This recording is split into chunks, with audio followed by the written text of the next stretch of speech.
Okay, everyone, we're going to go ahead and get started today. Here.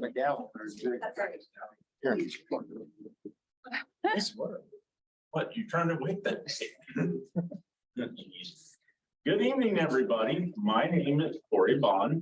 I am the chairman of the Ward 4 NAB. Welcome. This is Mr. Shaw. He did not introduce himself, so anyway. So if you have any comments or questions, you can ask him, and that's how that works. Okay. Miss Kathleen, I'm gonna ask you to lead us in the pledge. So will everybody join us, please? Gentlemen, take off your hats, please. Thank you. I pledge allegiance to the flag of the United States of America and to the republic for which it stands, one nation, under God, indivisible, with liberty and justice for all. Thank you very much, folks. Michael. I worked for the Boy Scouts for many years. Okay, Mr. Shaw, would you do roll call, please? Harvey, Present. Kelly, absent this time. Luck. Can you hear us, Victoria? She might be having some tech issues. We'll circle back. White, Here. Briscoe, Here. Bond, Present. Zuber, Souther. Souther. Absent this time. Egan, Present. perfect. Mr. Chair, you do have a quorum. Thank you, sir. All right, so first up, we're gonna do public comment. Anyone wishing to, as Mr. Shaw pointed out a minute ago, if you would like to speak in public comment, just make sure you fill out the form and get it to him. If you'd like to speak, you're welcome to come up here or stand up from your seat and speak. Just make sure you speak loud enough so that it gets on the record as obvious.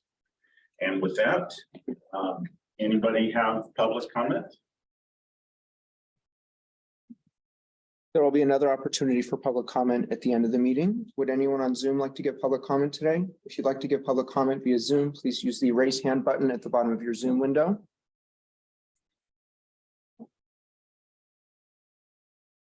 We have no opening public comment, Mr. Chair. Okay.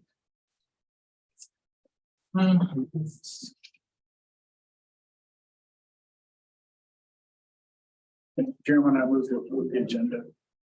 And you would be who? Oh, John Briscoe. Thank you. Okay, I will, I'm looking for a second. Brian Harvey, second. Okay, thank you. All in favor, say aye. Aye. Any opposed? No. Okay. Councilman Eager, you're up. Okay, so we have a few updates. There is going to be some new traffic signals going in at the exit of Parr Boulevard up to 395 on the north and southbound. So those are going to be going in as part of developer impact fee. There's going to be a new development going in on the east side of 395 by the TMCC campus Roundabout. there, yeah, north of the roundabout. So part of that project involves them putting in traffic lights on both sides of the freeway there on the exit. So that was discussed in yesterday's council meeting. Also, I am not sure if you have heard about the PFAS chemicals that have been found in the water out here. They're doing additional water samples and soil samples. So we've gotten some results back, but we're kind of doing some more data analysis to figure out what that means for the community out here. And if we're gonna have to do, more water filtration or what that means. So we still have a lot of questions unanswered. So when we have more details, we'll have more information go out on that. And that'll be coming up in more city council meetings, but we don't have a date set for that yet. Another item I want to call out is Renee Kelly. She's not here tonight. She is on the NAB or was on the NAB. She has termed out So I just want to thank her for her service on the NAB. Unfortunately, she couldn't be here tonight, but just want to note that she did a great job on the NAB. And then lastly, last week we did a ribbon cutting for some school zone crosswalk flashing beacons that were installed at Stead and O'Brien Elementary School. That was the first of several that are going to be installed. The rest were just waiting for them to come in. They've all been purchased. There's just some supply chain issues. So unfortunately, they weren't able to be installed before school is out for the summer, but they should all be in place before the new school year starts. So that's a really important thing to help keep our kids safe as they go to and from school. So those are my updates. Thanks. Okay, Mr. Shaw, you're up. Hello, everyone. Tyler Shaw, Community Liaison for the record. I just have two updates for you all. I wanted to echo the comments from Councilmember Ebert regarding Renee Kelly, just from the staff perspective, and thank her for her hard work on the NAB. We really appreciate everything she's done. And then my next update, the next Ward 4 Neighborhood Advisory Board meeting will be on Thursday, July 20th, same time, same place. Those are my updates, Mr. Chair. Thank you very much. Okay, with that, I'm gonna go to business items, B1.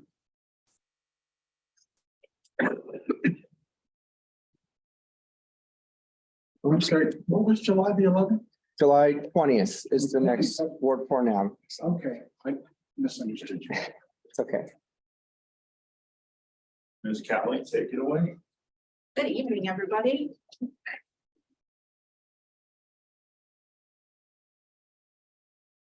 Thanks for having me here tonight. I'm Callie Wilsey. I'm the Director of Policy and Strategy for the City of Reno. And I'm here to talk about the city's redistricting process. You probably got a postcard in the mail and wondering a little bit more about what is this. So here's what you can expect from me today.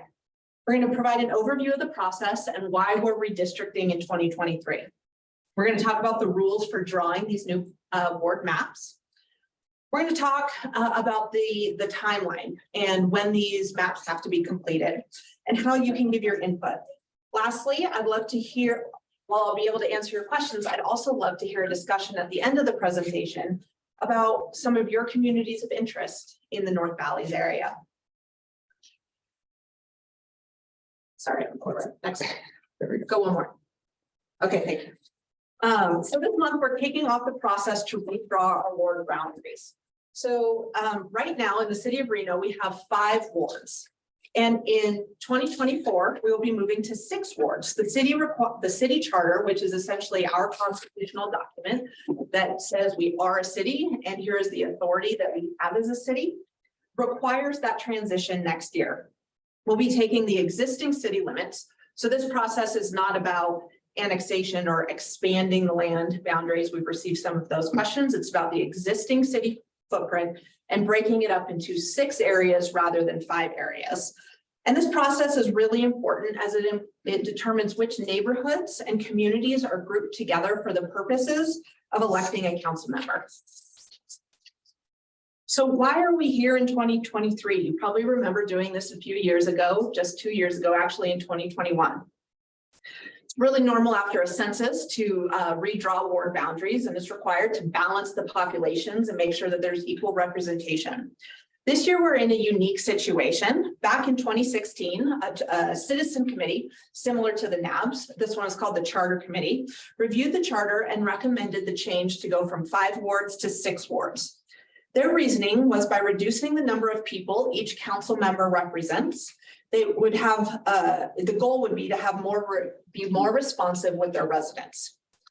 That recommendation was supported in legislation in 2017, and that bill was adopted.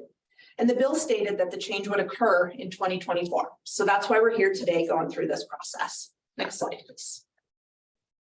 So not only does it change going from 5 wards to 6 wards, but it does impact the composition of your city council. So let's talk a little bit about what this means. Right now, you have a mayor and an at-large council member. Both of those members must live in Reno, and they're elected by the voters in the entire city. And then you have 5 ward council members, and those individuals must live in the ward in which they represent. And they're elected by the registered voters of that ward. So right now there's 7 members. It's broken up between a mayor, an at-large, and 5 ward members. When this transition is complete, you'll still have 7 members on your council, and you'll have a mayor and 6 council members. So the mayor will still be voted by all Reno residents, and the 6 council members will be only those in their ward. From a timeline perspective, the complete transition will occur it'll take us about 1.5 years from now to complete this transition. So right now we're going through the redistricting process to figure out where these new boundaries will be drawn. And the deadline for us to get the new boundaries to the Washoe County Registrar of Voters is September 1st. So we have a few months to finish this process. And the real reason for that is it takes some time for the Washoe County Registrars of Voters to draw precincts and prepare all the materials necessary for the election. So we need to make sure that we get them everything in time to do that. So the maps will be in place for all purposes necessary to carry out the election. So by September, everybody will know if an individual is interested in running, they will know which ward they live in. Voters will know what ward they will be voting in. So by 2024, the full transition will take effect by next November when voters vote in the Ward 6 council member into office. The city's commitment to this process is to be transparent, community informed, and data driven. And we have 3 fundamental components to that approach. We're going to be driven by redistricting principles that we're going to talk about more. We're going to use data and analytics to support our recommendation, and it's going to be informed by you, our community. As with the ward redistricting process 2 years ago, the city is partnering with Flow Analytics. It's an independent data analytics firm this is their field of expertise. They have experience in redistricting all across the country and help draw these maps to make sure that they meet all the legal requirements. So generally, this is what the process will look like. We are in stage 1, where we are collecting data and community input. Then what we're going to do with that information is we're going to take the community input, we're going to draft a few options of maps, and then we're going to release those to the community and say, how do we do? Did these match kind of what your input said? We're going to get some more feedback on those maps, revise it, and present those back to the community and council before it goes to council in August for adoption. Next, please. So let's talk about the redistricting principles. Redistricting is governed by laws at multiple levels of government, federal, state, and local. We split up our principles into what we call the musts and the shoulds. Earlier this year, the city of Reno adopted a set of redistricting principles, and they overlap significantly with federal and state requirements. So the first one is we must be in compliance with all laws, including the Federal Voting Rights Act. We must be nearly equal in population in all of our 6 wards. The wards must be geographically contiguous, and we must retain current council members with existing terms that extend beyond the 2024 general election. So let's take a moment just to explain what that means a little bit. So both council members, Councilmember Ebert in Ward 4 and our representative of Ward 2 were elected in 2022 for a 4-year term that goes to 2026. So when we are considering these boundaries, we have to ensure that both those council members have a district that is solely to themselves so they can continue to represent that ward all the way until the 2026. The elections for wards 1, 3, 5, and 6 will be up in 2024 for election. Continuing our musts, we must solicit input from the community, and the 2020 census must be the source of data that we'll be using. Can I interrupt with a question? I will defer to your chair if that's how you would like to go. Quick question. Go ahead. John Briscoe. So we're gonna have 2 council members coming up in one of the election years and 4 in the other election years? You during 2, 4, and the mayor. So it's really split 3 and 4. Okay, all right, thank you. You're welcome. When we talk about the shoulds, so we should be preserving neighborhood integrity as best we can. We should be using the existing natural boundaries best we can. and we should be as compact as possible. And we're going to talk a little bit more about those. I think it's important before we go on to the details that redistricting really involves compromise. There's a lot of these principles and sometimes they conflict. And so not every map will be perfect, but they're going to be guided by these core requirements and the best practices. Thanks. So our population right now, according to the census, is our total city population is about 264,000 people. When we break that up, if we were to be perfectly equal, we call it the ideal or target population for the ward is about 44,000 people per ward. Right now, when we're in our 5-ward setting, we're about 53,800 people. So what that means is kind of generally each ward is going to have to get smaller by about 9,800 people to make that pencil correctly. And when we do redistricting, we look at the total population. So the total population is what the number is that we are going to be looking at the end of the day. It's not voting age population. It's not some other variation. It's total population according to the census. And the other key thing that we'll be looking at is the city's charter provides for a 5% deviation. We know we're never going to get every ward perfectly equal. That would be extraordinarily difficult to do that. We use census blocks. And so the city's charter allows for 5% variation. And there's a mathematical formula that our consultants use to determine that. In talking with our consultants, we have a pretty strict population requirement across the country. They tend to see closer to a 10% deviation requirement. So we have a little bit of a more strict one here locally. When we talk about contiguity, what we strive for is no islands within the city, except for real islands, which should be connected by bridges, tunnels, or ferries. So there won't be a ton of those here. But we also do know that there are several very small, there's actually one up in Ward 4 where it's actually not contiguous. There's a portion of land that doesn't connect to other city land. You have to really zoom into the map to even notice that it doesn't touch, but there's a little component of it. So there are rules in our charter for kind of how we handle that, but contiguity is something that we will be looking at. Compactness is also an important issue that we look at. And generally, this is, while there are data metrics that we look at to determine compactness that can actually be measured, at the end of the day, it's really a visual test. Is it compact? Does it look like that, squiggly line through the middle to try to cut out different areas? So it's more of a visual test than anything. And we'll also be using our existing or natural boundaries to help draw these lines. Those could be major streets and roads, rivers, lakes, mountains, existing boundaries, other lines that make sense to our community. And lastly, on the analysis side, there are legal requirements that are at odds when we talk about voting rights and demographics. Our 14th Amendment prohibits the use of race and ethnicity to draw ward boundaries. However, the Federal Voting Rights Act requires consideration of race and ethnicity data to avoid vote dilution. So our consultants actually take a look at the voting age population of our race and ethnicity data to determine if any of our minority populations are condensed enough that we can form a minority majority district. So they are doing that analysis now to determine if that will be feasible for the city of Reno.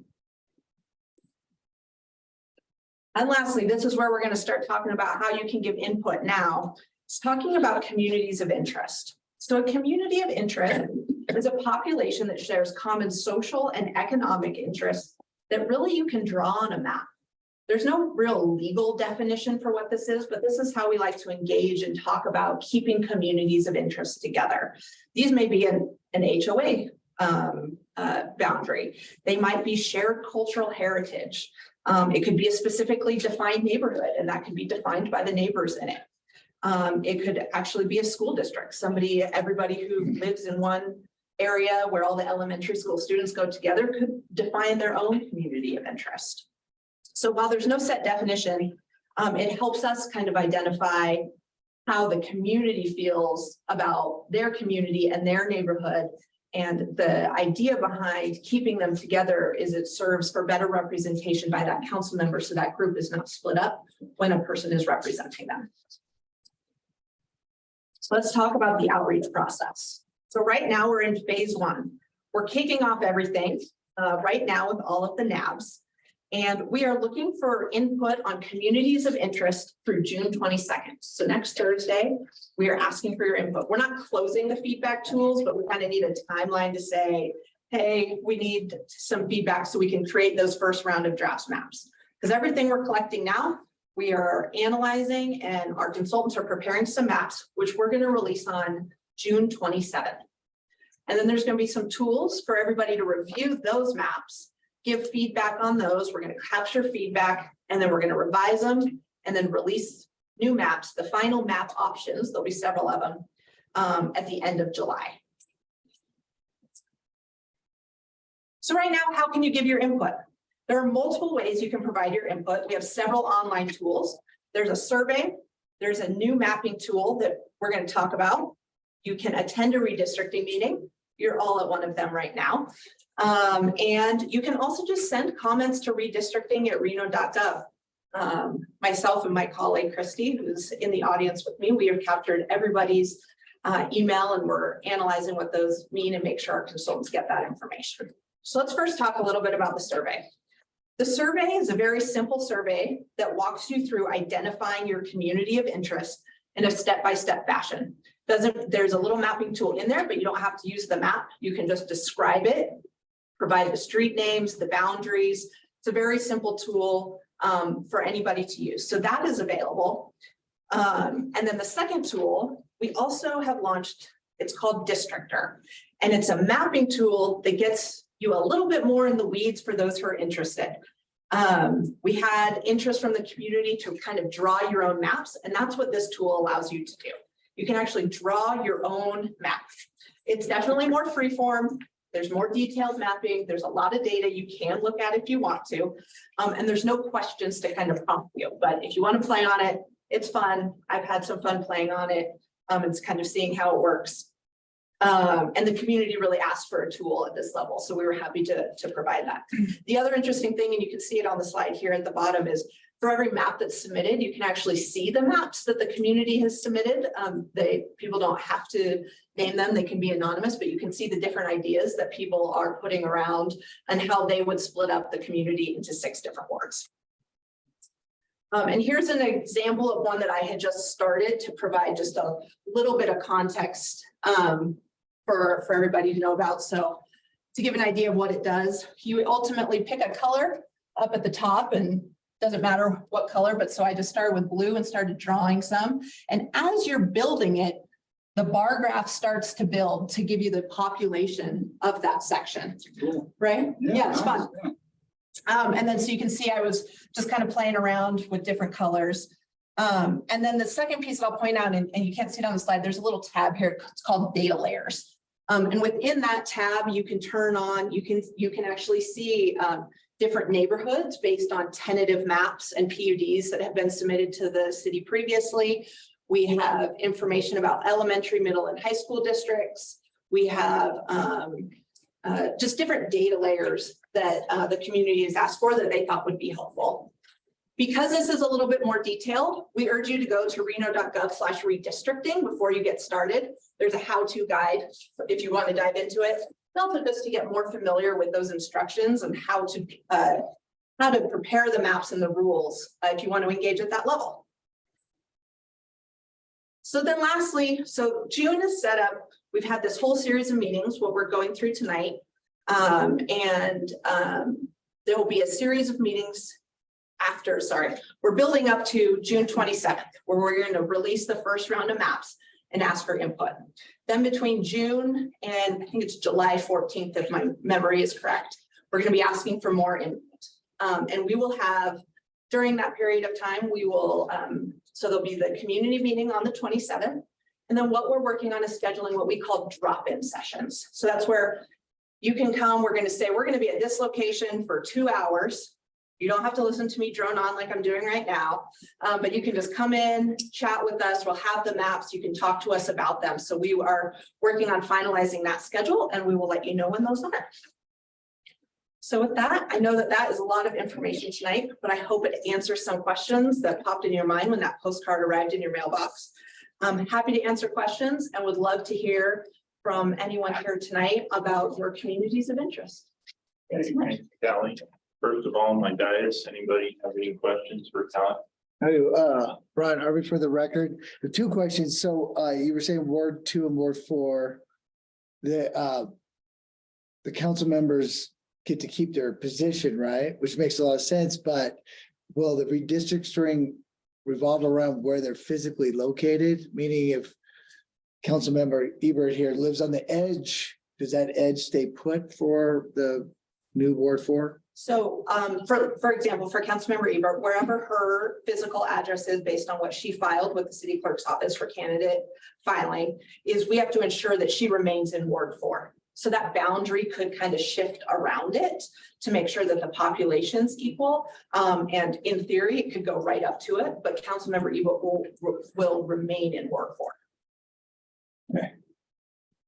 Oh, and I had another question. Sorry, last one. So basically, we're keeping the same amount of council members. Is that a good thing or a bad thing? Meaning that council member at large seems like a good idea in the sense you have a floater, right? Take care of things that are happening, kind of be a junior mayor or whatever, but you lose that. So is there an idea to bring another one on? So right now, I would say that the community and the legislator and the city council have kind of debated the issue since 2016, since the charter committee. There was a bill this legislative session to actually keep the at-large position, and that bill did not move forward.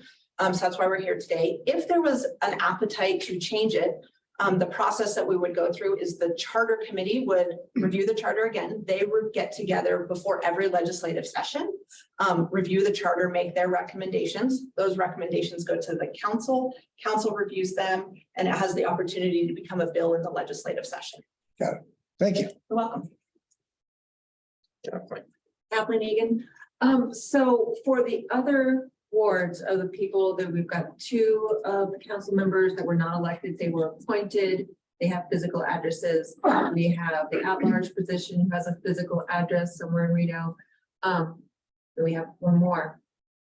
What are the rules of where those addresses, so you have all these layers of the maps, and then you know the physical addresses of those certain people.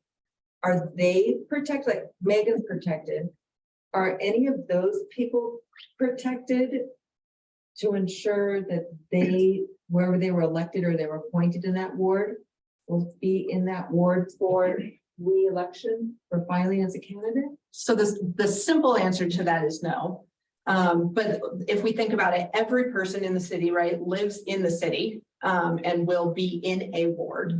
And the sitting council members will have an opportunity to determine, just like any other resident, whether they will file for candidacy in the ward in which they live. And they won't know what ward, if they are still living in the same ward that they're currently serving on until we get those numbers. So you could That's be in Ward 3 right now living in it, and in August, all of a sudden you're not in Ward 3, but you still get to stay on the council Correct. until the next election. That's correct. So you are correct, and that representation will stay in place Stay in until place. next November until the election's complete. Gotcha. And they won't know, but they'll know before they file for candidacy.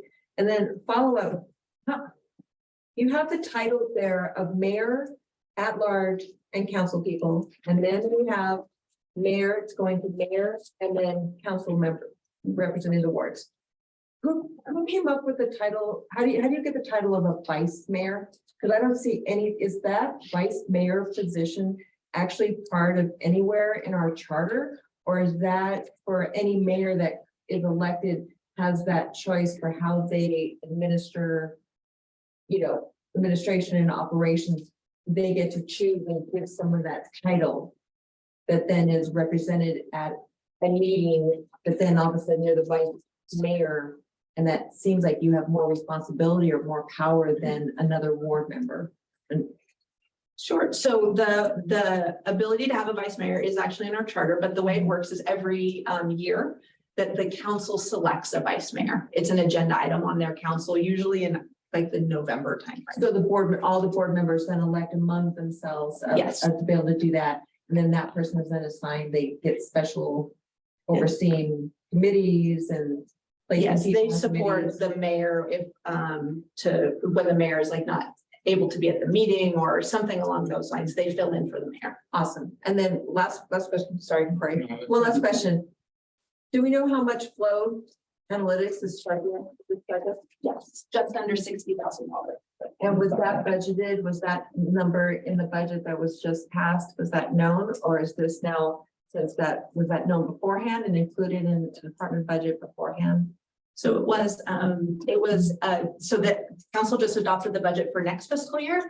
The funds for this were built into the budget for the fiscal year I'm standing in today. Okay, so it was previously built in, expecting to do that. Okay, thank you.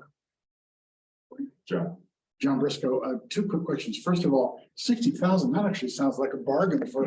I was expecting another zero. I agree. Just to follow, so after all this is done in the next election, could there be two or more people running in the same district? From the Two- current council Yeah, members. from the current council members, yeah. In theory, yes, under those rules, that could potentially happen. You say in theory, like, Well, because I don't know where it's gonna land. yeah. I No, I have, don't realize that, but it could happen. yes. Okay. Yeah, John White. In the past, there's been some serious conflicts between council members for various reasons. Who has the final say in what map they're gonna use? Flow Analytics to be the final, or who is? So the city council has to adopt the map per charter. So state law says they have to adopt the map. It's adopted by ordinance. So there's two steps. They have to do an introduction and adoption, and it's adopted by supermajority, 5/7 of a vote. So come August 23rd, they have to have something in place Yes. at that point, no matter what.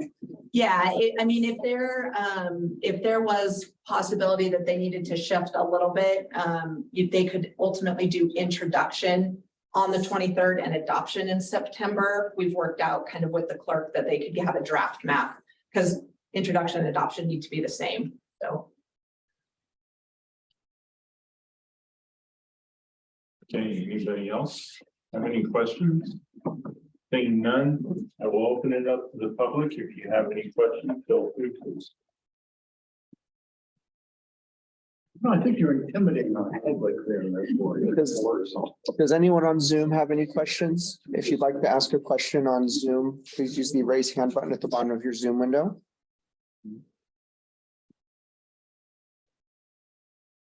I don't see any questions, Mr. Chair. Okay, again, thank you very much, Callie. Of Yeah, course, my pleasure. Thank you Thank guys for having me here. Good job.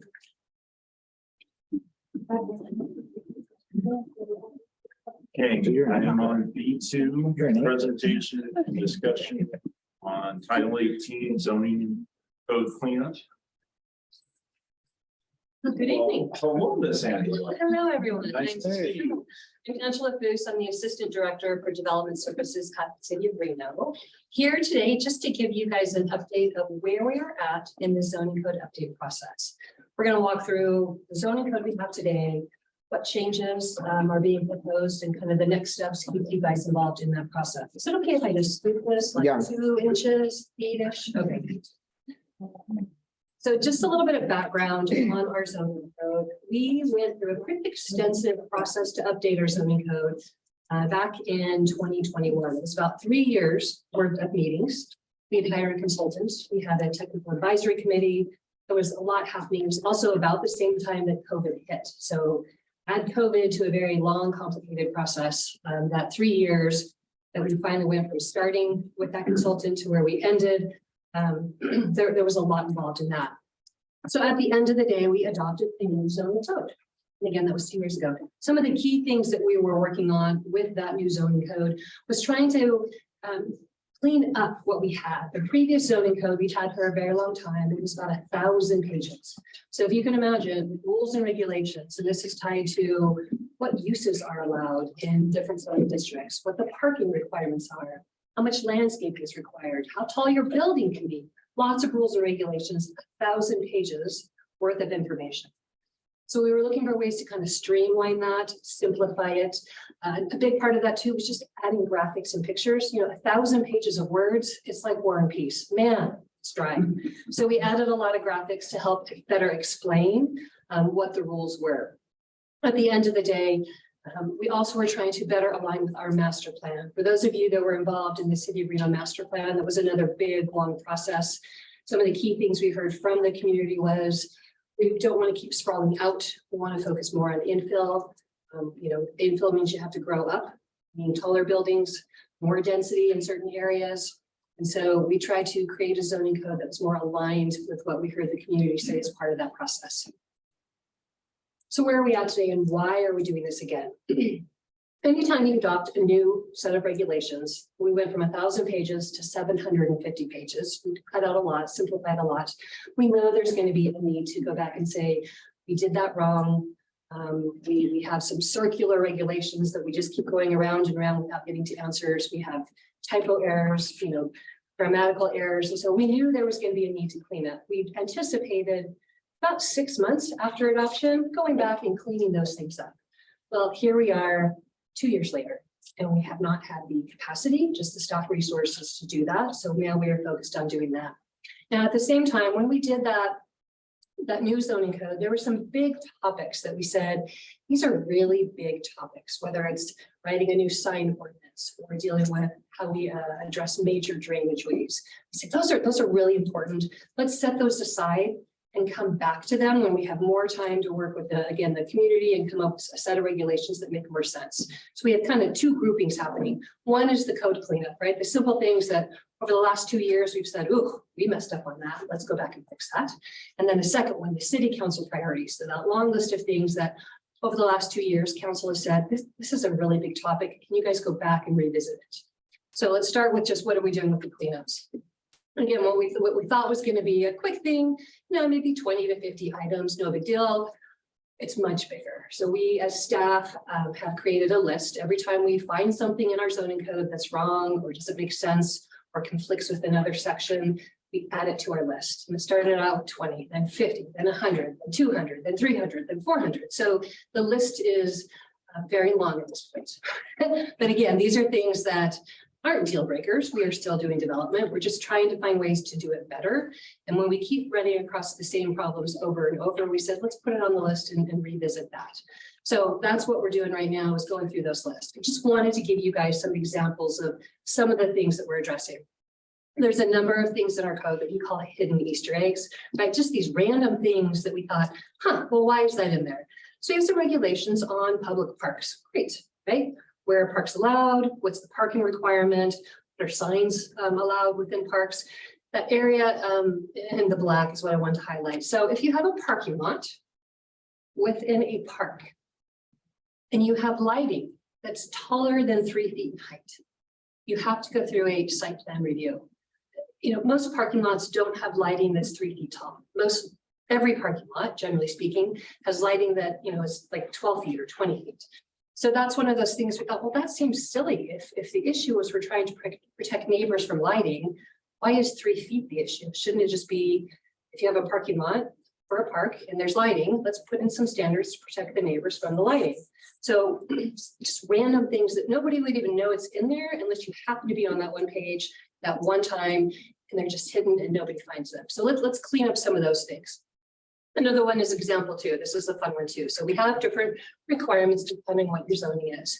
So this requirement, if you're in a zoning that's for multifamily, specific to multifamily zoning, and you require a conditional use permit, not if you're just allowed to go by right, but if you are also required to do a conditional use permit, your side setback needs to be 20 feet, but only if you're zone multifamily and trigger a conditional use permit.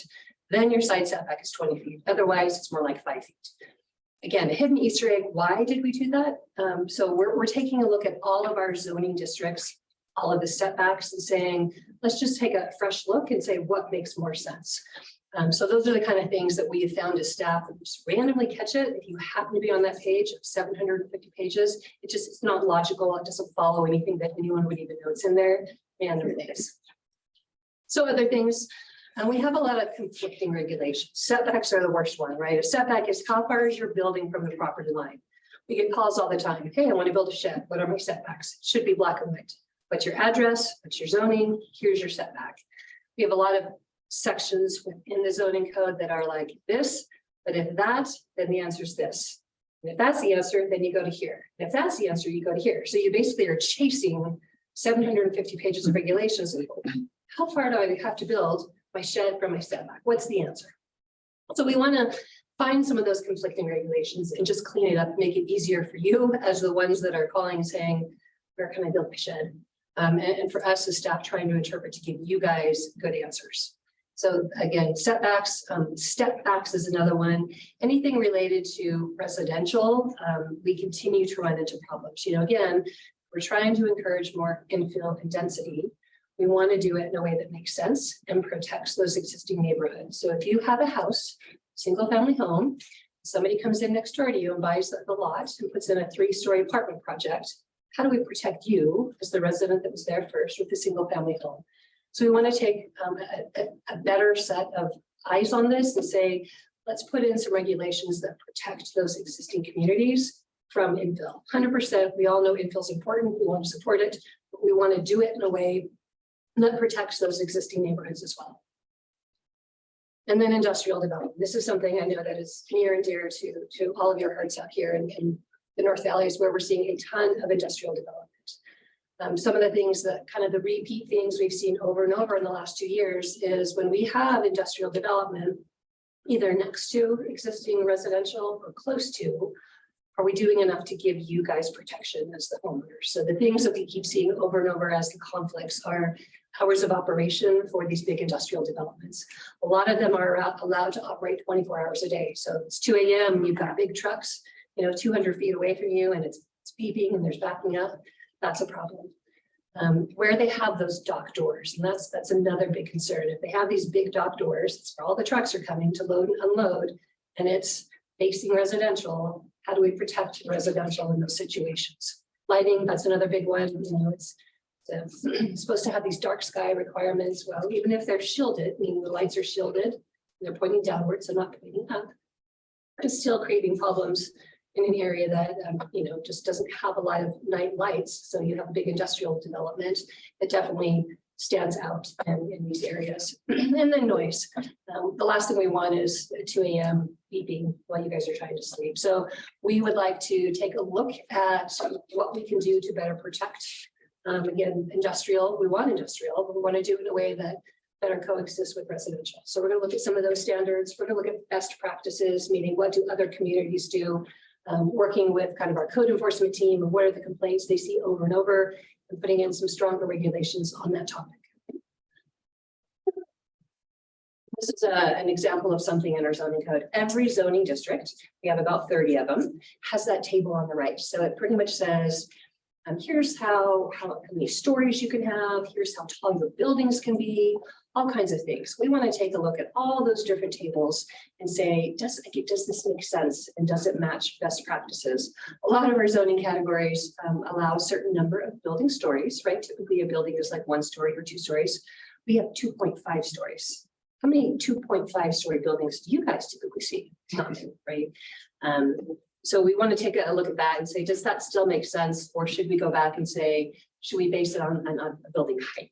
So those are the kind of things that we're looking at. Again, not trying to recreate the wheel. These are just problems we continue to see over and over and say, let's just go back and take a look and see if maybe we did it wrong or need to reevaluate that. And then, so we had the 2 lists, right? Those are the priorities, the 400 or so items that staff is working on. So we're not hiring a consultant to work through that process. As staff, we're going through that and doing that ourselves. This is a list of things that over the last 2 years, council has said, these are priority areas that we want you to work on. So these are much more detailed, and we want to hire consultants that have technical expertise in these areas to help us. So the ones in red are the ones that we are working on first. We've hired a consultant. These are more legal type of issues. Anything with signs is definitely a legal concern. We want to bring a lawyer in because jurisdictions get sued all the time over their sign regulations. We cannot regulate content, which is something that is As somebody who has to review a sign permit, it's hard not to look at what they're putting on their sign, but legally we can't regulate what's on the sign. So we want to make sure that our regulations don't allow us to regulate content, so we don't get sued. So we've hired an expert that is both an expert in land use, law and legal to help us with that. Telecommunications, again, most of you don't even know that this is a thing. Cell towers, I tell you, like, this never goes to planning commission or city council, but we review cell tower applications on a regular basis, and it is very challenging. They have all kinds of federal regulations that our code does not. So again, we don't want to get sued. We've hired some experts to help us rewrite this ordinance. And then appeals and related procedures and process. This is one where we've hired somebody to look at best practices for the state of Nevada. There's state law regulations. We want to make sure our codes match state law. And then again, for just Nevada, what do other jurisdictions have in place dealing with appealing, whether it's appealing a building permit or appealing a planning case, so that we are better kind of aligned with what we should be from a legal perspective. All these other items are things that we're getting to over time. We're hoping over the next 1 to 2 years, we can tackle all of these.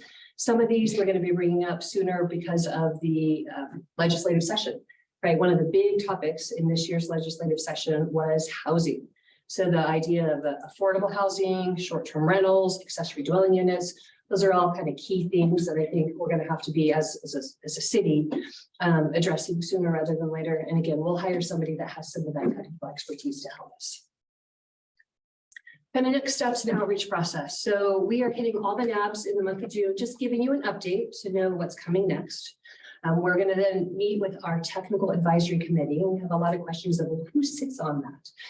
It's going to be staff, so folks from our engineering department and our planning department, as well as folks from the private sector, and that's architects, engineers, planners, landscape architects. Our rule of thumb is if you open the Reno zoning code at least 5 times a week, you're probably a technical expert. If you just care about zoning, you're probably not a technical expert. We put you in the stakeholder category. So we kind of have a couple different levels. So our technical advisory committee, we're going to meet with them over the months of July and August, really work through what makes sense and what doesn't from those that use our zoning code. And then we're going to take that out to our stakeholder outreach.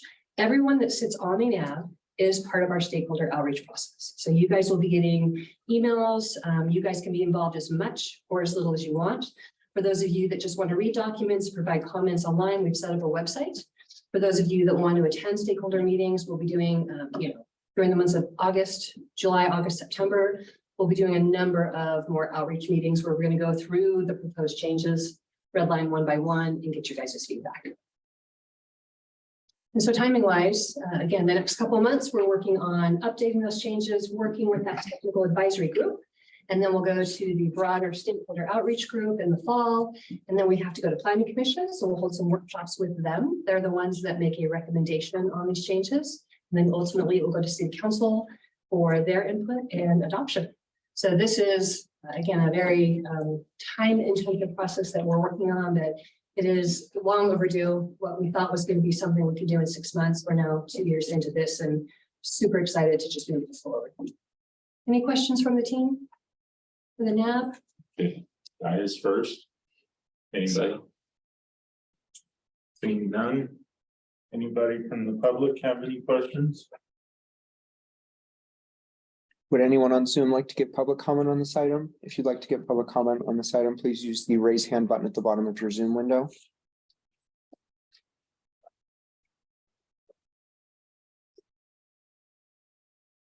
We have no public comment on this item, Mr. Chair. Okay, thank you, Ms. Great. Angela. Thank you, everyone. Good luck. Yeah, thank you. Okay, we are at B3 development projects. Right, Yes. okay, The first item under B3 is B31, which is LDC 23-00061, 550 Orcrest. I don't know if the developer's here to present today. Otherwise, we have staff to give a presentation. Perfect. Looks like we've Hello, got everyone. staff. My name is Mark Oswald. I am a planner with Development Services. I did this presentation not just to make sure everyone has an understanding of what's going on. So what we're asking for here is a zone change. Go to the next slide, please. You can look at the subject site. It is just to the south of Crest Drive and just down the street from Carson there. A number of very similar lots around that, some of them vacant, some of them have some storage or other homes or different things on them. Next slide, please. It's just a little bit closer to give you a better idea. This site is currently vacant. But what's important here is that we're looking at a zoning and the next slide. So what we're looking at is to go from a large lot residential that allows one dwelling unit. It's a residential. It allows one dwelling unit per acre.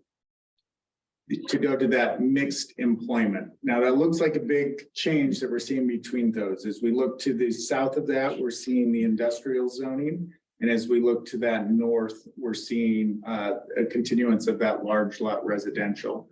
What's unique about this area, next slide, please, is when we did go through our master plan land use, this area was designated a master plan land use of mixed employment. So that mixed employment are lighter, it's not that heavy industrial that we're seeing, or the IC, it's a lighter meant more for research campuses or other lighter uses, industrial uses. What that does is that LLR1, that residential zoning, it is not in conformance with that ME master plan. So you have your master plan, which is looking at from a very high level, going, here's what, the big picture of what we're going here. We're thinking this is going to be industrial area.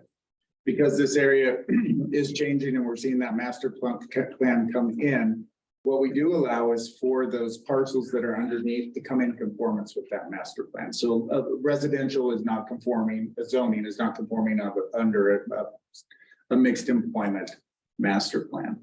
So next slide, please. So, and this is sort of that mixed employment. This is the last slide that I brought tonight. These are our design standards. This is a little what Angela was talking about just before, that with that code update and the actual code that we're implementing. These are the design standards for ME. They design that front setback, side setback, rear setback, and the other heights in those in that area. So what we'd see in this area is I saw those LLR ones. We saw that ME master plan going on top of that. We anticipate those coming in eventually as this goes to come into conformance with that master plan and come up to an ME zoning district. Leave it with that. Any questions? Hey, from my dais, first of all. Yeah, like Kathleen Egan, I get confused on the process of different variances that we ask for. For the final approval for this specific going to ME, does that go to the planning commission and then does it go to a vote to city council? Sure. So I just clarify because the word variance, we have another process that is a variance, which is a modification of standards. So I just want to be clear. This is actually a zone change. So this is a discretionary review or not. We are reviewing this. So this goes to the plan, to the NAP. We'll go to the planning commission. The planning commission will make a recommendation to city council. And it will go to city council. They'll have a first reading. This is an ordinance of zoning amendments or ordinances. It will have a first reading. If they move forward, they will go to a second reading. So it'll be heard, it'll be at 3 hearing bodies prior to adoption. Great, because those of us that were very involved with the master planning, this was one of the problems where things weren't, we make the decision on a higher level. And then how do you gradually change those? And that's a perfect example of what's needed to change and how to go through it. And you have to go through this extended process, but it's something that we all talked about that was needed. Yes. And now you have to go through. And that's bringing this up. And what we do offer this situation, because that is non-conforming, we offer the property owner can come in at that time. It is no fee and we will process that zoning to bring it into conformance. So we are working to try to incentivize bringing that zoning into conformance under that master plan. Thank you. Any other questions? Would anyone like to give public comment on this item? Would anyone on Zoom like to give public comment on this item? If you'd like to give public comment on Zoom, oh, it looks like we actually have a question from Victoria. Victoria, you should just be able to unmute. Can you hear me okay? Yes, we can hear you. Okay, my question, and I might have missed it, is this, does this already have a business that's going into it? We have no applications for any development at this point in time, and the current parcel is vacant. And what are you looking to put in there? At what type of business is it gonna be built to accommodate? So that, we're looking at approximately acre lot. I cannot say what the owner of the property would like to do. What they do is that zoning will allow certain uses. So those are some of our lighter industrial uses. It also limits hours of operation between the hours of 6 and 11. Those are some of the restrictions within this. So they are able to come forward at that time to propose development that meets our standards or what is permitted as far as the use of the building. And then there's additional standards, our setback standards, our height standards, other standards that will be applied at the time of building review development. It may require additional discretionary review based on use or if they have cuts and fills or something like that. Sometimes we'll see additional discretionary review that will have to be also go before planning commission or city council. Okay. You're breaking up a little bit, Victoria. We can't hear you. Try one more time. Are you there, Victoria? Sounds like she might be having some technical difficulties. Let's see if she puts something in the chat. That's all. Okay. Would anyone else on Zoom like to give comment on this item? If you'd like to give comment, please indicate by raising your hand. We have no further public comment on this item, Mr. Chair. Thank you, Mr. Alvio. Thanks. Okay, we are at B32, LDC 23-00020, White Lake Parkway. Good evening, thank you. My name is Garrett Gordon, representing Lifestyle Homes tonight. Councilman Ebert, nice to meet you. With me tonight is Lifestyle Homes. I always like to say I have 3 generations of listeners here. We have Bob Listener, Peter Listener, and Dustin Listener. Tonight I'm going to do a little presentation on our proposal, which includes a master plan amendment and a zone change adjacent to White Lake. We have already done a neighborhood meeting a few weeks ago. We're here tonight at the NAB, and then there'll be a planning commission hearing, a city council hearing, and to your question earlier, we'll also have a regional planning hearing as well because of the master plan amendment. Project area, certainly you're all familiar with the location, about 220 acres south and west of White Lake Parkway. It extends north up to Village Parkway, south along White Lake Parkway, and the property is surrounding the existing Reno Trust property that an operation that's been there, I think, since about 1972. So many decades worth of industrial in the area. Existing conditions, a few slides just showing vacant sagebrush right there on the shore of the lake. You can see looking north, the Reno Trust building that's been operating industrial for a long period of time. Again, looking central and south, again, just vacant sagebrush along with the existing industrial in that location. And here's Reno Trust, so certainly an industrial business operating for decades.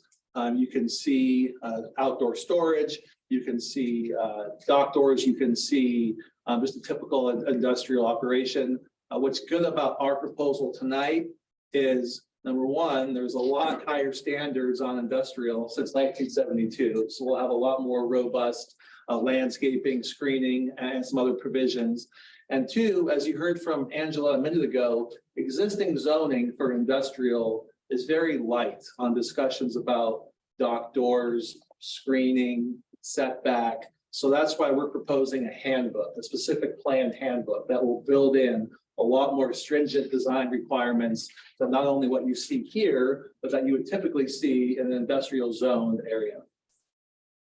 Existing conditions of Reno Trust. And our property, as shown earlier, surrounds that location. So as mentioned a minute ago, our request is one of a master plan amendment of about 218 acres That's currently a master plan, suburban mixed use, single family neighborhood, parks and greenways. We would convert all that to mixed employment. Again, Reno Trust, and you can see some of the zoning area is industrial. We thought about going to industrial, but thought that was probably too intense, this area, even though Reno Trust is there. So we stepped back, worked with city staff, and decided on mixed employment, which does two things really. It allows some light industrial, but also commercial.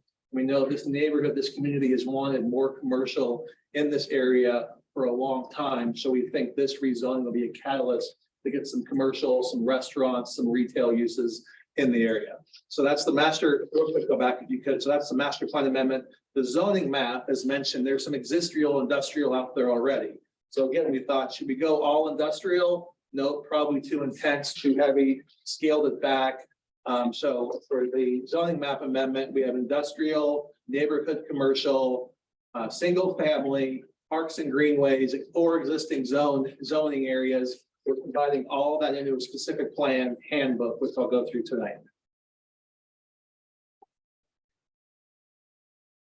So a visual here, so you can see the blue area is the subject property. The existing master plan is SMU, suburban mixed use, and single family, and of course surrounds the Reno Trust industrial area. You can see down in the southwest, the open space greenway area, that will remain in the handbook as open space. We are not impacting that boundary of open space whatsoever. You can see the proposed is just to go one nice, clean master plan designation of mixed employment.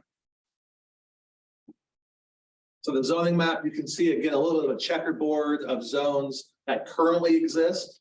So there's neighborhood commercial to the north. As you go by the Reno Trust operation, you have single family to the south, and then actually some industrial currently zoned on the south end of the property, and then again that open greenways, open space. Again, we're taking all those uses and changing it to specific plan, which allows us to do a handbook. So we can really build in the flexibility and the requirements for commercial and industrial standards, and again, preserving that existing open space. So again, current land use is zoning SF3, neighborhood commercial, industrial, open space. We're converting all that into a handbook. What you see here is the White Lake Commerce Center, excuse me, with the specific plan district. And that will now be our zoning code, our personalized zoning code, which is great in my opinion. It's worked very well around Reno, because if you have strict zoning, you can't add conditions to it. You just take what is given to you in code. As you heard from Ms. Foose, it's very light on industrial standards. Now we have a handbook where we put in our own ideas for design standards. We've gotten feedback from city staff on some of those pieces. We look for you tonight. If you have any input on some changes or additions to this handbook to eventually take to the planning commission. So again, why use a specific plan handbook? It allows for a custom tailored zoning approach, promotes flexibility in land uses, including commercial and light industrial. It incorporates development standards that far exceed minimum code requirements. If I could, I would underline that what we're doing today and proposing today far exceeds what code would require if we were just in a typical industrial zoning district. It memorializes public and private improvements. You'll hear tonight about some trails and open space requirements and compatibility. It includes specific standards to address and mitigate potential project impacts. Certainly when we're building next to Reno Trust, not a lot of screening required, but if we start getting within a certain area of residentially zoned properties, there's some strict requirements of what that looks like. So specific plan, district land use plan, as you can see, this is in the handbook, this map is in the handbook, and this is the zones or the designations that we have to comply with. So as I talked about earlier, the green area, we maintain the open space identified in the master plan. That does not change. Then, rather than just saying, we're going to do commercial, we promise to do commercial, we'll make a commercial available to commercial developers. we are committing, and you can see in the orange area, a minimum of 12 acres of commercial. That has to be commercial. That has to be restaurants, has to be retail, has to be services to this community built within the orange area. And it's a minimum of 12 acres. Hopefully, as we move forward and take this product out to market, that could be doubled if the market is there to bring in more commercial. But we think right along the parkway there is a great opportunity, given all the rooftops to the north, and really surrounding this whole area. Hopefully it'll be a nice, vibrant, commercial center moving forward. And then the gray, of course, is the light industrial. Again, not heavy industrial, not even medium industrial, but light industrial. And there's a number of photos we were showing in this presentation of what that could look like. But would be permitted, subject to stringent buffering, design, and building orientation standards. So these are little down in the left-hand corner there. Industrial commercial will be about 182 acres, neighborhood commercial minimum of 12, and open space stays the same at 25 acres. So design standards. So this allows flexibility in land use, where again, we have a minimum of 12 acres of commercial with the ability to increase. Includes all neighborhood commercial types of uses. So where those commercial uses would go, it's very broad to make sure we allow as many different businesses to come in as possible. Retail, restaurants, personal service, salons, services like that, multifamily, et cetera. So really allow a broad range of services. Allows for light industrial uses, and finally prohibits industrial types uses. Next one. So supplemental standards. And again, I'm being a little long-winded, but we think this is important to show how not only are we agreeing to do what's in current code, but trying to go above and beyond to make sure we're compatible and mitigating the impacts of this project. So for example, here's 4 bullet points that are taken exactly out of our handbook.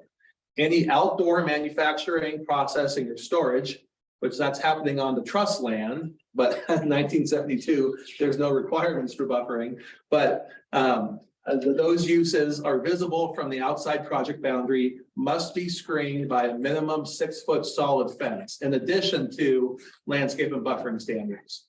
2, this is important, any non-residential use or which operates at 24 hours within 150 feet of residentially zoned property has to go back into the city for another approval. So if we want to have, if our tenants or a buyer wants to have 24-hour use or any non-residential use that's within 125 feet, an application has to be filed, submitted to the city, and reviewed. And the city may deny it, saying it's not appropriate next to this residential area, or they may approve it with some conditions. But again, we have to come back in for anything non-residential, 24-hour operation that's within 150 feet of any residentially zoned property. Again, that's not in code, but something we came up with staff for an additional protection. Single tenant buildings may not exceed 500,000 square feet without further discretionary review. This is certainly on the smaller side. Reno recently approved the project up on Red Rock that allowed 1.2 million square feet without further discretionary review. Staff, and we thought that was too big for this area, so we landed on 500,000 square feet would work without additional review. If we want to go higher than that, again, another application would have to be filed. Dock doors, as Ms. Foose mentioned earlier, Reno code is pretty light on requirements for dock doors. So we came in with our handbook and really tried to have, again, some robust requirements where no dock door shall face residentially zoned property unless fully screened by an intervening building. I'll show you some visuals, or a 10-foot masonry wall. This applies to the White Lake Parkway frontage as well. So because the frontage is not residential, obviously there is across the street. So it applies for any industrial or dock doors along that frontage. As an alternative to this standard, an enhanced 20-foot wide landscape buffer, including a 3-foot minimum berm, 8-foot masonry wall, to be located at the top of the berm, may be used to screen truck docks. So we think we came up with some really stringent requirements for dock doors and the visual impact that they may have. Next. A few more. The SPD requires that a comprehensive traffic impact analysis be completed prior to development. So again, it's important once we know what buildings would come in, how large they are, how much commercial, certainly some commercial uses have a lot more trips than others. Well, it's a requirement in the handbook to come in with that traffic analysis before any building permit is issued. A minimum 20-foot landscape setback shall be provided along White Lake Parkway and Village Parkway. These frontages will also include new sidewalks. So again, anything along those parkways, you have to have 20 feet of landscaping before you even see a building or a parking lot. 3, enhanced landscaping on White Lake Parkway will be used to buffer new development. And finally, lighting standards shall include height restrictions, shielding requirements, and comply with dark skies. So we think we've really put in and worked with city staff on enhanced landscaping setbacks that make this project compatible with the area. Next. So trails and open space. So we also wanted to, again, if we just had straight zoning, we couldn't condition ourselves for any of these items. But with it, we're saying a green belt that includes an all-weather public trail will be provided for the entire White Lake Playa frontage. A trail will include interpretive signs, benches, viewpoints, and of course, this would be open to the public for all of you to use. The public access trailheads will be created to allow easy access by residents. So again, another amenity, another contribution, we think, not only to this development, but to the community in regards to this handbook. Go ahead. So here's the trail plan. So again, it's open to the public for public access, provides tremendous views to the lake and the mountains. That white dotted line is where that trail would be located. It's located upland of the historic high water line. So we think it will always be above water. And finally, the trail will include benches and interpretive signage around the area, kind of gives the history of the area, what you might be seeing as far as wildlife. And again, being able to sit down and enjoy a sunset or just an evening or morning. So SPD. So again, why do we do this specific plan? What are the considerations? Housing. This is currently zoned for housing, and we believe it's just not a good location for housing. It's not desirable. White Lake, due to blowing dust and other impacts of this area. We think, and we've heard, that commercial is needed out here. So I think this is a good opportunity to bring some commercial uses into this area that is needed. And the third bullet point there is, again, incorporating some light industrial mixed employment uses. It'll generate, we believe, a better jobs housing balance within Cold Springs, hopefully allowing residents who live out here to get them opportunity to work out here as well. The next few slides, we pulled just some real life visuals that if our handbook is approved, what the development would look like that would comply with the handbook. So you can see the sidewalk, the large 20-foot setback, the landscaping requirements. So we think certainly providing some screening, some shielding, but also, a really nice visual impact as you're driving up and down the parkway of what you're going to see. And there's a few others. Again, this is, if built in compliance with the handbook, what the light industrial could look like. Now turning to the commercial. So again, that orange area along the parkway, again, just a kind of a vision or concepts, again, complying with the handbook. You can see, salon, restaurants, hairdresser, hopefully we have as many options as possible to hopefully attract some really good businesses to the area. Pizza joint or, some other restaurants, we think that could be really a good amenity to the area and in the handbook and required, not optional, but required for a commercial. And again, there's 3 or 4 of these, but, coffee, retail, again, just some visuals of what we anticipate, hopefully bringing a vibrant commerce center the Cold Springs. Here's kind of the project concept for the trails. You can see some interpretive signage, talking about the lake, talking about scenery, talking about the wildlife. And then if the light industrial is built in conformance with the handbook, also looks something similar to this, where you have your landscaping, you have your setbacks, you're using colors and materials that blend in to the area. We believe this is, again, compatible with the area as well as next to 1972 Reno Truss operation. Just a few others, again, what it could look like if built in compliance with the current handbook. Kind of looking at some square footages, again, we're capping ourselves at 500,000 square feet for no further discretionary reviews. Again, you can see heavy on the landscaping, heavy on where the dock doors would be located. Certainly, if there's two buildings, it's always preferential to put the dock doors in between them for screening and noise reasons. One on the left, kind of existing building that's been constructed. On the right-hand side, again, just another kind of site plan of what we're thinking. Again, lots of setbacks, lots of green space, lots of landscaping, all compliant with our handbook. That really goes above and beyond, I would say, any other real handbooks I've worked on as far as these mitigation measures.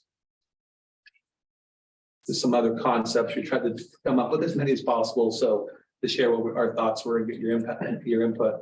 Go ahead.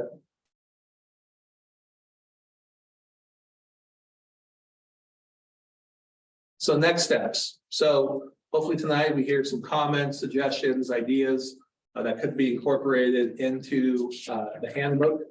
We go to the Reno Planning Commission for a hearing. They'll make a recommendation on both the master plan amendment and the zoning, which really is the handbook. That will go to the Reno City Council for a final vote. And then if approved, the master plan amendment requires one additional step up to the Truckee Meadows Regional Planning Commission hearing. So we have a few steps to go after hearing from all of you tonight. And our team's here to answer any questions. You may have seen Mike Rayleigh, our planner at the neighborhood meeting. He was out of town tonight, so I'm stepping in for him. So that's why you see a new face. But we're all here to answer any questions, and thank you for your time, Mr. Chairman. Thank you, sir. Okay, from the dais, anybody have questions? John White, how long do you expect the water to stay there? Expect with The water, because the last time I drove by White's Lake, it was a dry alkaline dusty place that blew white alkaline dust all over the east side of that property.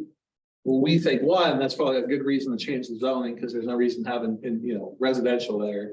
But two, yeah, everything's kind of built off that high water mark. So depending on the ebb and flow of the lake, it doesn't impact the development. But we believe with the walls, the landscaping, that it'll mitigate any dust concerns in the event of a commercial or industrial project. Okay, anybody else? Kathleen, first of all, thank you for such a detail for planning, and I wish we had more developers that would look at this and have more details. I think it would build a lot more community goodwill. And we certainly need commercial here. One thing that I think that would be a really nice, very goodwill to the community is to be stronger in your wording of instead of having conditional for if you have 24-hour to go to the whole next level of meetings, give the community a win. No 24-hour.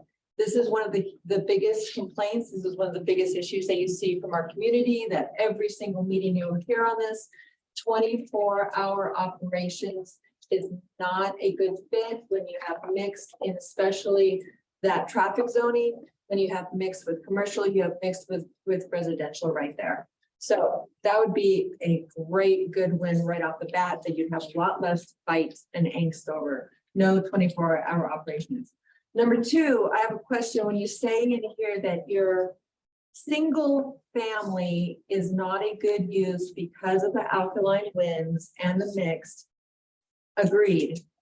But in the details, what would still be included is multifamily. So my question is, if multifamily would still be allowed in this zoning, and we know that the city council has and the state, huge priority right now is housing, is affordable housing, most importantly. And the North Valleys is one of the few places of land to build housing. We know that the city council and the people on all of the workers surrounding areas, we know that this area, they want housing. And they want to put multi-housing. So how do you, on your plan, if you only have 11 acres for commercial and the rest is to be determined what's gonna pencil in, what we can sell to builders to come in, if it's gonna be mixed use, if it's gonna be commercial. Where's there that you're planning that you're thinking, hey, this would be a good spot for 200 multifamily unit? Has that been discussed on that?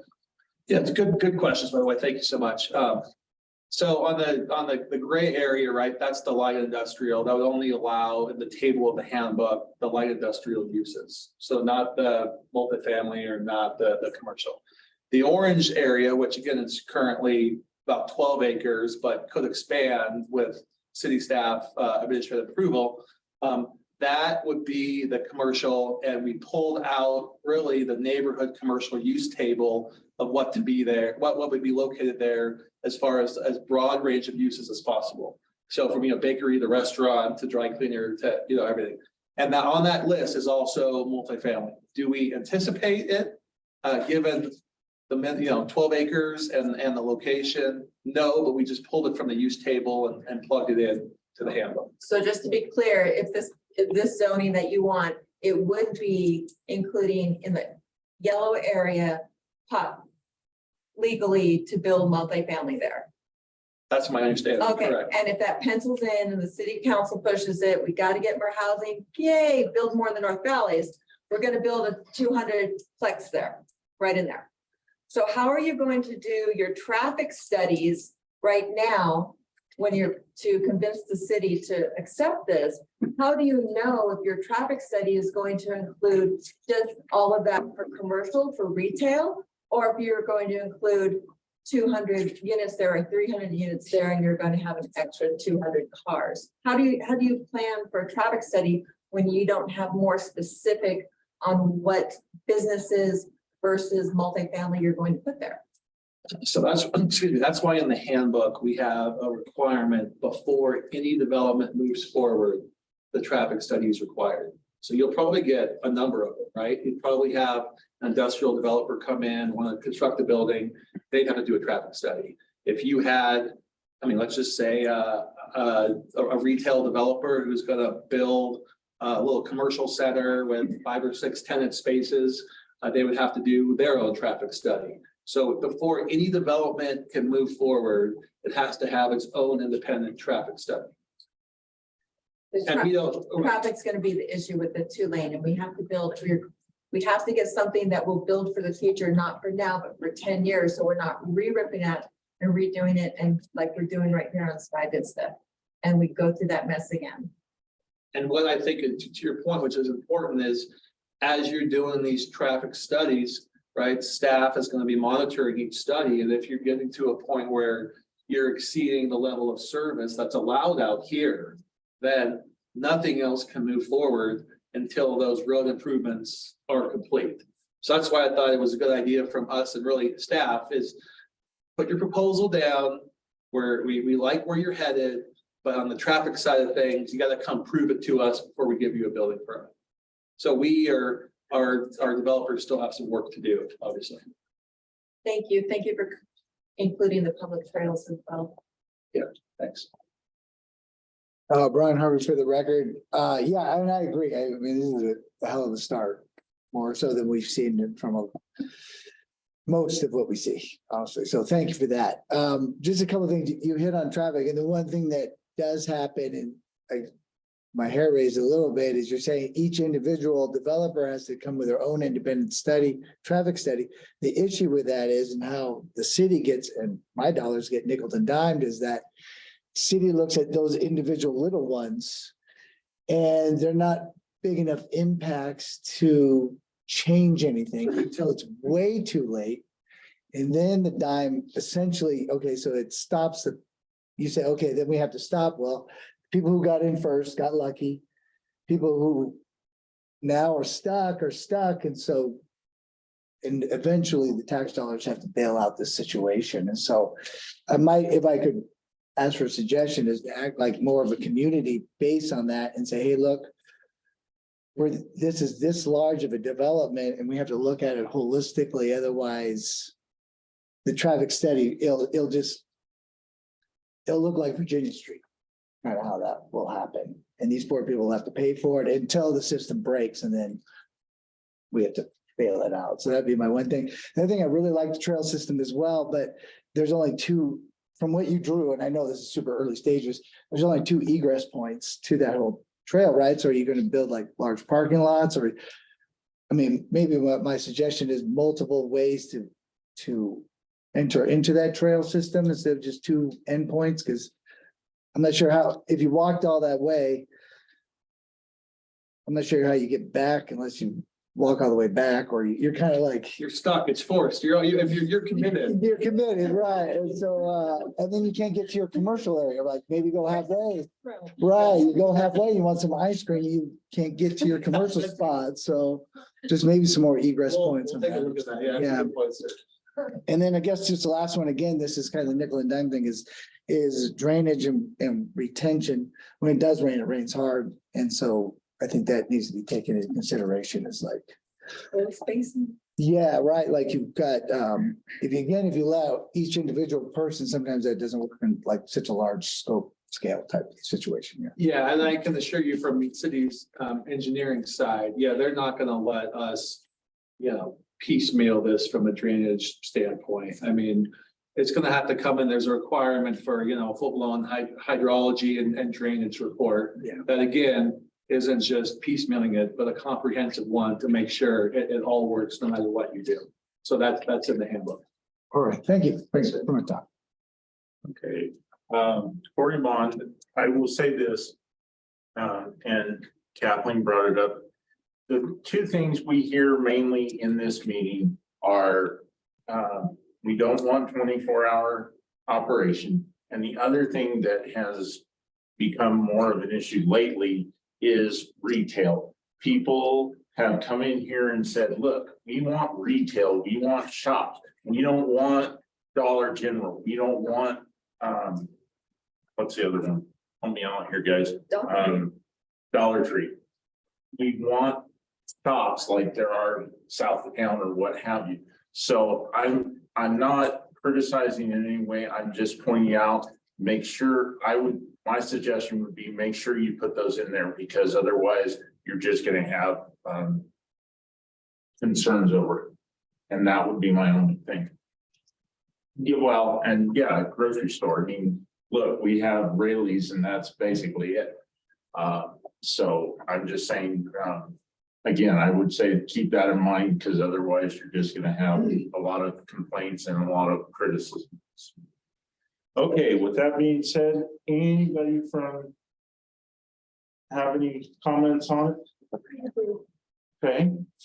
Please start by stating your name for the record. You'll have 3 minutes. Good evening, I'm Kelly Orr for the record. I'm a resident of this area. My question to you is when building this huge monstrosity of build, you're doing the individual impact studies to mitigate the whole use of the impact, which I think is in a sense very sneaky on how to get things approved. But also my concern is what the area does need. It does not need anything commercial. We need grocery stores, we need Kohl's, we need Targets. So commercial builders usually want to come in with foot traffic and car traffic, 35,000+ vehicles are coming in and out a day to warrant that kind of build. So what are you guys doing in a sense to entice these big builders to come put storefronts like that here, not just the small little shops that can handle, 40, 50 people? What are you doing to bring the commercial that this area needs into our area? So before we submitted this handbook, the listener family reached out to some commercial brokers, right? Because Lifestyle doesn't build commercial or retail, right? They build homes. Yeah. So they wanted input from, okay, if I build, like you mentioned, south of town, if I build retail centers, like you mentioned, what does it look like? How many acres do I need? What are some design standards that work? And so that's why we did this handbook and located the orange where it's located, because they told us this would be the place, the optimal place where it would go. And to your point of like a Kohl's, this is the minimum. So if this was the catalyst to get this retail out here, and now you have, for your example, Kohl's attention or someone else, then that orange could easily be doubled or tripled to allow for that Kohl's. So we're trying to create the framework or the, camel's nose under the tent to start this process, allow for the framework for these folks to come in. It's on a parkway, it's surrounded by a lot of rooftops. Hopefully, you're gonna have some large industrial buildings there with a lot of employees who want to go eat at a pizza joint or want to go shopping and provide bodies in order to create a great location for, as you mentioned, south of town, something coming up here. So we tried to put all the pieces together with input from retail developers and brokers of how to best set this up to be successful. Have any of those people come forward and said, hey, we're interested, They've said, besides lifestyle? go forth and get this approval. And then the retail brokers will go out and find their clients to bring them in. I'm not sold on that. I think this area has been overrun with commercial, Makita Tools, all the, Marmot, all of them coming out here. It's too chaos. It's too much chaos, in my opinion, especially in that area. And then the alkaline, the breakdown of the buildings, the breakdown of the lights, the breakdown of the sidewalks. What type of plants are you going to be planting? What type of size sidewalks are you going to be putting up? Just the normal 2 people, little 12 by 2, are you extending it? So like if I wanted to ride a bicycle on this sidewalk or roller skate or skateboard, and make use as a youth to get to A to B, are you gonna have green lanes for, like bicycle lanes and stuff like that for all the residential that's in here? I don't think more homes, I know we need them, is something that this area needs, and we do not need big warehouses with more walls and lights and sounds and semis coming in and out when we have youth and children running around these neighborhoods and you don't have anything set up for their protection. Also, if it does go into commercial build in that area and we do lose like 99% of the time in city council and with commission builds, do you have double pane windows to provide all those new homeowners with a window and sound so that when they go to sell their home, they're not impacted in selling because the noise pollution is so loud and dense out there? Appreciate all that input. We're certainly going to take it. Yeah. But let me just clarify one thing. When I say the word commercial, right, that's the umbrella term for really everything you've been mentioning. A commercial would include a bakery, a coffee shop, a restaurant, a dry cleaner, a tavern. I mean, that is those uses you all mentioned that you would rather see come there. Those are all allowed Yep. under this as well. So it's very broad. It's very retail oriented would be our plan. And one other point as far as the Youth center. the proximity to residential.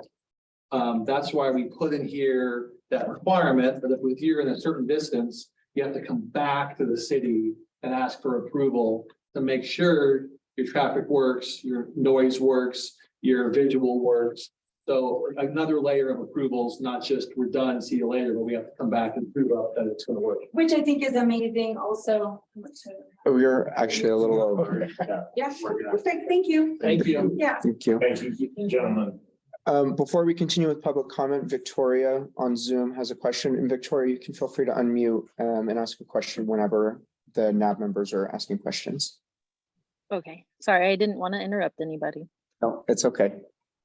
Go ahead. So my question, I have a comment and a question. My question first is with the trails. I did like the comment from the board about multiple entry points for the trails. Who's going to be maintaining these trails though throughout the different seasons as far as like weed growth and is there going to be safety precautions? Because like the lady that was just speaking said, there are a lot of children that are running around in this area and it's a safer area right now for them to do so. That's why they have the freedom. But if you open up access to the lake where they don't have access right now, naturally, you're now opening up a whole new avenue for when that lake does fill up or it freezes, what precautions are going to be put in place to keep the kids or anyone safe from being that close to the lake? Because right now it is not public access the same way that you would be bringing it. Question about who maintains it, the developer would. So we're not trying to push that obligation on the city. We would make sure that trail is maintained. I think this is good. Everything else you said is good impact on the trails. We'll certainly talk to our team and the listeners. And we're gonna work through the handbook before we get the planning commission on some of those comments. So thank you.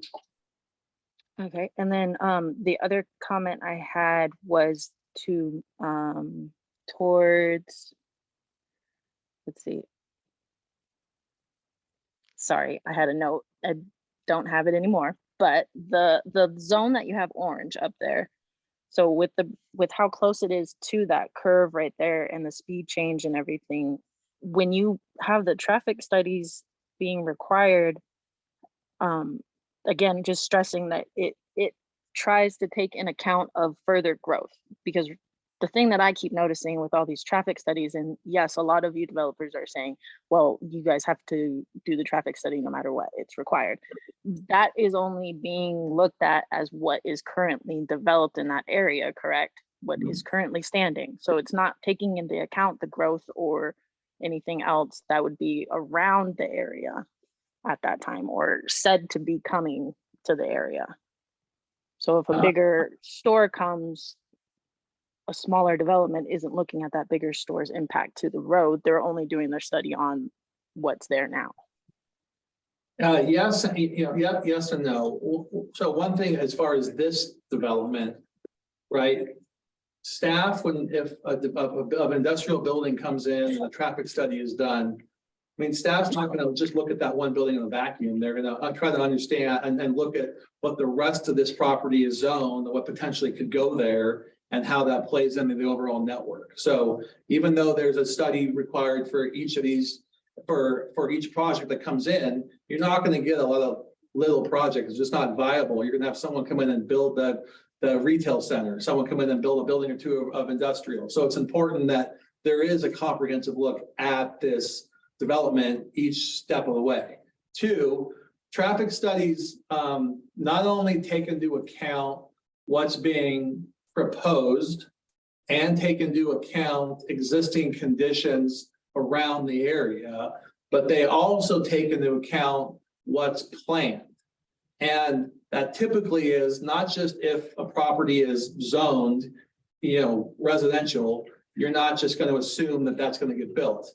But if there's a tentative map on the property, or the property is under construction, or there's a building permit for Kohl's, the traffic engineer is required to incorporate all of that. So it's a comprehensive look. Because the good part of traffic studies, it's not just a developer's traffic engineer who comes up with the scope of the study. They have to go sit down with the city engineering staff who tells them what they want included. And it always includes something that's coming as well. So it's a comprehensive look. Hope they answered your question. Yeah, that's all I have. Okay, thank you. Thank you, Victoria. Okay, as I said, thank you, gentlemen. I am gonna cut this short. I'll let you ask your question, and then I'm gonna cut it off because we still got a couple things that we gotta tie up before we're done. But go ahead, sir. What are you gonna do about emergency services? Give me your name first. Thank you. What are you gonna do about emergency services? Who will serve it? Where are you gonna supply those? That's how you gonna do that out there? It's in City of Reno's jurisdiction, so it'll be served by police and fire. So where's there's fire station gonna be out there for that? It's a good question. I don't know off the top of my head. I think it's a very good question because you're gonna have City of Reno out there in Middle County out there. And now you have another piece of Ward 4. So they're up in the north now.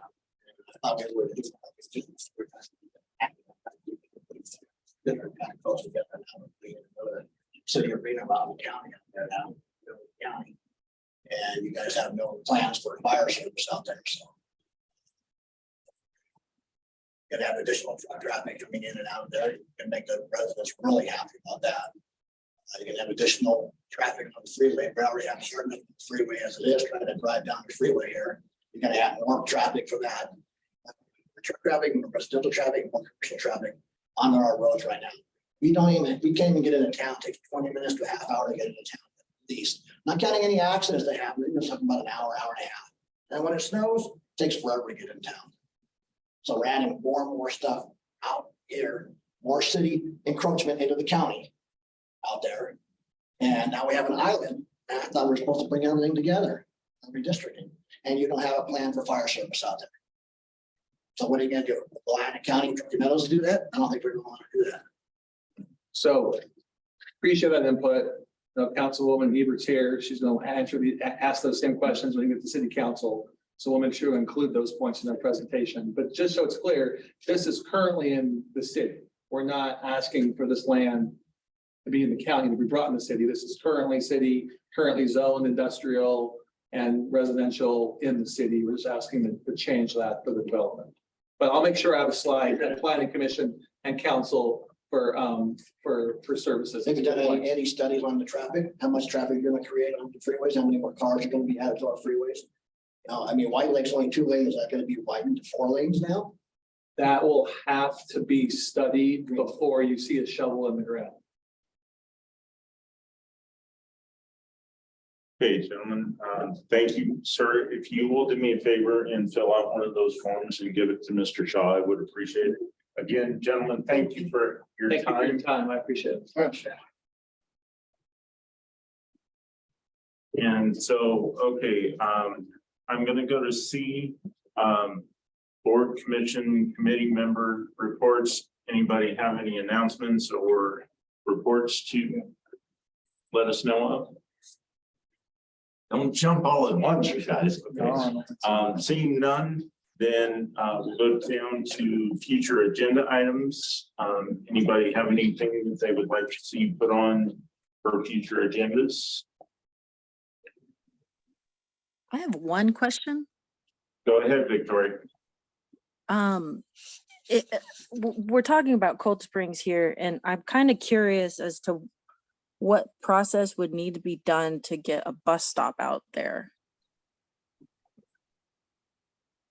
Okay, that would, again, Corey Vaughn for the record, that would go through to the city. You could probably direct it through Reno Direct, and it would go to the city council, and then it would go to RTC. Okay. Brian Harvey for the record. Victoria, you asking that as a future agenda item with like having RTC come out and providing like an expansion plan to the Something like that. I was thinking, because, with the concerns of everyone out there, and nobody really does want all this extra traffic. It's not set up for that. It's not really, but if there's more, like she was saying, coals and everything closer to the northern valleys, like the central northern valleys, if people from Cold Springs could commute from there to here, I mean, I feel like that's more of a middle meeting point for everyone. So I'm just curious on how to get more transportation for those individuals to come down here, so we're not pushing more on them. Okay, for the record, Corey Vaughn, I would say, Tyler, see if you can reach out to RTC and invite them to one of our next meetings to address these concerns. I will certainly do that. Is that okay, Victoria? I appreciate it. Thank you. Okay. All right, folks. The last thing is I have anybody that wants to do public comment. If there's anybody. Seeing nobody, okay. Then I'm going to ask for a vote for adjournment. So You are. John Briscoe. Thank John you. White. I did much better tonight. You did. I'm not saying, I'm just pointing it out. And John White, second. All in favor? Aye. And we are done. Victoria, thank you for calling in. Quick minute. Hopefully we'll see you in person soon.